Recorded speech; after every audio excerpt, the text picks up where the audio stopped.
Ladies, has anything like this ever happened to you? Watch. It's open. It's open. I don't go out on dates with guys who don't open the door for me. Really? Really? Seriously? Yes. Oh, man.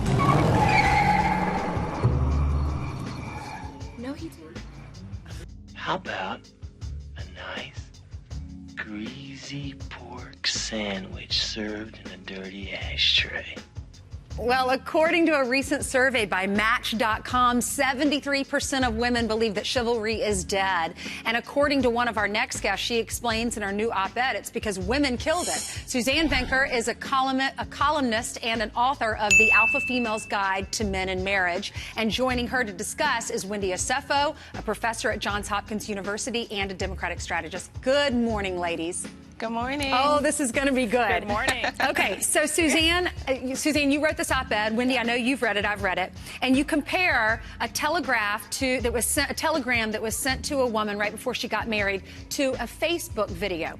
The first one I want to read is back in the day. Back in 1954, your friend, her mother just recently died. Your friend was going through a memorabilia. She finds this telegram, and it says, this is the husband writing it to his soon-to-be wife. Darling, I shall be waiting for you at 8 with a lifetime of expectancy. My heart will be coming with you down the aisle. May God be with us tonight as we pray we will always be with him. Thank you for becoming my wife. My love forever yours, Henry. Then several days later, Suzanne, you saw on Facebook this video where this person was saying chivalry is harmful to both men and women because it reinforces this idea that women need to be helped or saved by a stronger man's agency. So you saw these two contrasts and you decided to write the op-ed. Explain that a little for us.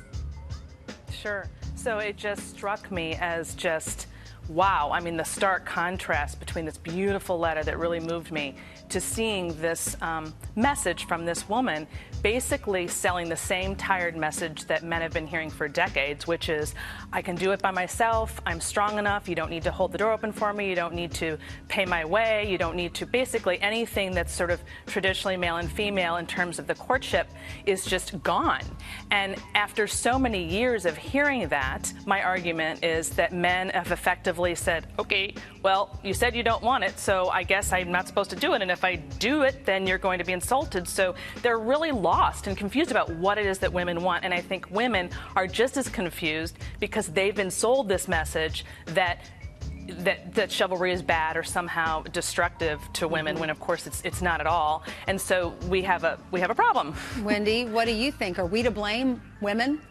I wouldn't go as far as to say that women kill chivalry. Whether you look at from Cardi B to Beyonce or working moms like myself. Gay! Or even countless others, what we have done is we have evolved the conversation of what it means to be a woman in today's society. And what that means is, you know, we're doing it all, and it basically means that men have to basically rise to the occasion to meet us where we are. We are not, you know, the mothers of our past, and there was nothing wrong with that, but we are getting our arms involved in a lot of things, and we're busy doing and juggling millions of things. So chivalry is not dead in the essence of we don't want men to open doors for us, but what we are saying is, you know, you have to handle us and you have to handle our full-time job as well. Yeah, you make a good point in this op-ed, Suzanne. You talk about how it's not that we can't open our own doors, it's not that we can't pay for our own food, but you say that does it show a sign of respect, or like why is it important to let a woman do those things?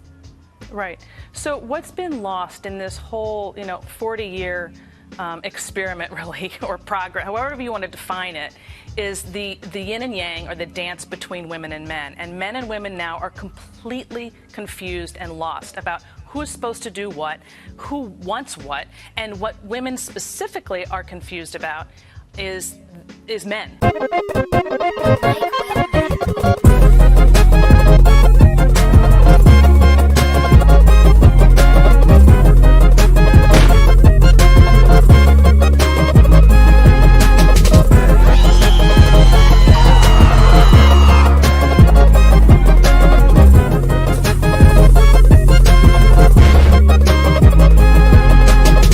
And how it is in their DNA to provide and protect women. That is who they are. That is their identity. And we've essentially ripped it out of them. And when they become unmoored. I mean, if you don't let them do what's in them to do, you're going to disrupt that dance. And so what I'm trying to say is, look, masculinity and femininity are wonderful things in and of themselves. And when they work in tandem, sparks fly. I mean, it's awesome, but we're not allowing that to happen because we are infused with this message about equality, which this idea that men and women are the same when they are not. And so that gesture of holding the door open, I was just using as one example, is not men trying to oppress women. It's they want to please them, they want to take care of them, they want to show them honor, really. And we knew this in the past. Everybody knew this, and this has gotten completely lost in the last 40 years. You can see that in that telegram, how deeply that was felt and understood. And women today want that. You read that telegram, who would not want that, right? Yeah, but how are we going to get there if we, I mean, it's just, Wendy, we've got to get back to understanding. Wendy, do you think if we're all, I've heard it said that we are created the same, I mean, we are both equally as important, but created differently in our needs and our wants. Right. Do you agree with that? I agree with that to some extent, and as a wife and as a mother of 2 little boys, I believe that the strength of a woman is also what makes men respect us even more. We are not necessarily damsels in distress here. We can open doors for ourselves, we can do things for ourselves, and we welcome men to also open doors for us as well. But it's okay for a woman to be strong, it's okay for a woman to be independent. That in no way negates a man's masculinity at all. All right, ladies, thank you. I couldn't agree more. Okay. Wendy, Suzanne, great to see you. okay. We'll just have to have you back. We'll continue the conversation later. Okay.